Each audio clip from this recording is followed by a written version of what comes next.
तो यार रात को तौबा करके सोना चाहिए हमें। कुछ गलतियां हम करना नहीं चाहते पर हमसे हो जाती हैं, कुछ दिल हम तोड़ना नहीं चाहते पर वो टूट जाते हैं, हमारी मजबूरी होती है टूट जाते हैं। रात को उसकी बारगाह में हाथ बांध के कशकोले तलब दराज करके खूब इस्तिगफार पढ़ना चाहिए कि मालिक बंदे हैं ना, क्या करें, नफ्स का साथ है, दुनिया का साथ है, ख्वाहिशात नफसानियां, मालिक माफ कर दे।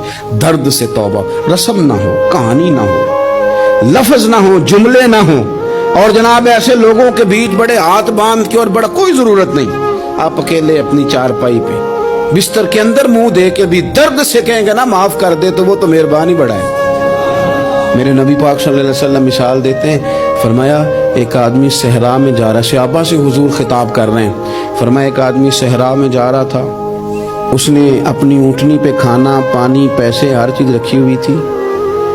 सहरा था बहुत बड़ा, दरमियान सहरा के गया तो थोड़ा सा सस्ताने के लिए, आराम करने के लिए ऊँटनी से नीचे उतरा। अब उसने ऊँटनी की लगाम, ऊँटनी की नकेल अपने सरहाने के नीचे रखी, हाथ के साथ पकड़ी और सो गया। थोड़ी ही देर के बाद जब उसकी आंख खुली तो देखा ऊँटनी गायब है। सहरा में वो पैदल ना आगे जा सकता है, ना पीछे जा सकता है, ना दाएं ना बाएं, खाने को रोटी नहीं, पीने को पानी का कतरा नहीं, थोड़ा इधर भागा उधर भागा, थक गया। करीम महबूब फरमाते हैं वो पूरी तरह निढाल हो गया और मायूस हो गया, माअज़ल्लाह मायूस होके दोबारा उसी जगह आके लेट गया जहां पहले लेटा था। इंतजार करने लगा कि अब मौत ही आएगी, आखिरी वक्त है, अब ना मैं पैदल ये सहरा क्रॉस कर सकता हूं, ना पीछे जा सकता हूं, ना खाना है ना पानी है, सिवाय मौत के कोई सहारा नहीं।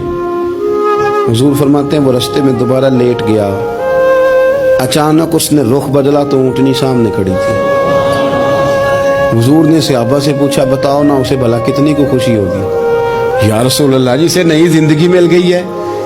आप देखें ना, सारे डॉक्टरों ने कह दिया कि इसके तो गुर्दे मैदा जिगर हर चीज खत्म है, घर ले जाओ खिदमत करो, हर तरफ परेशानी है। वो बंदा भी समझ गया है कि आखिरी वक्त आ गया, कल जाऊं परसों जाऊं, तैयारी हो गई, सब लोग आ गए, बाहर वाले भी आ गए, ये माहौल एक अजीब रंग इख्तियार कर गया। अचानक एक डॉक्टर ने आके कहा नहीं नहीं गलती लग गई थी। मुझे बताइए अंदाज क्या होता है, बगैर दवाई के बंदा उठ के खड़ा नहीं हो जाता। ओ मैं तो बच गया हूं।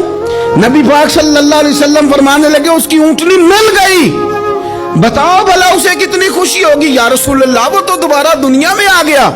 हुजूर फरमाने लगे उसे कुछ भी खुशी नहीं हुई। जब कोई रब का गुनाहगार बंदा आके तौबा करता है, रब को इससे कई गुना ज्यादा खुशी होती है। मेरा बंदा आ गया, मेरा बंदा आ गया, मेरे घर आ गया, उसने आंसू बहाए हैं, उसने कहा अल्लाह मैं तेरा ही हूँ, तेरा ही रिज़्क़ खाता हूँ, तेरी ही जमीन पे रहता हूँ, तेरे नाम से मेरी सांसें चलती हैं। वो आ गया।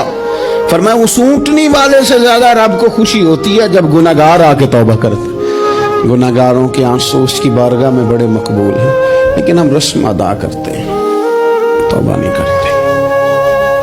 हम अपने आप के साथ धोखा करते हैं, झूठ बोलते हैं। हम बंदा कोई नाराज हो जाए तो हमें को नहीं नींद आती, उसके घर चले जाते हैं। हम अपने सारे रिश्तों को ताल्लुकात को मेंटेन करके रखने के आदी हैं। हमें पता है कि वहां मैं नहीं जा सका तो बेटा भेजता हूं, फलां शादी पे मैं नहीं जा सका तो भतीजा भेजता हूं, भाई भेजता हूं। हर ताल्लुक का हमने ख्याल रखा कोई रूठ ना जाए। लेकिन कमाल है ना, ये नहीं सोचा कि अगर रब रूठ गया तो, जब वो रूठ जाए ना तो सारे रिश्ते भी बंदे के पास मौजूद हों तो कोई करामत नहीं होती। फिर करोड़ों रुपया जेब में हो तो डॉक्टरों की दवाइयां असर नहीं करती। वो रूठ जाए तो फिर इंसान इस तरह से फिसलता है कि बड़े बड़े उसके पास दरवाजे होते हैं पर किसी जगह उसका हाथ नहीं लगता। खुदारा ख्याल करे, दुनिया रूठती है तो रूठ जाए, रब रसूल नाराज ना होने पाए, इसका ख्याल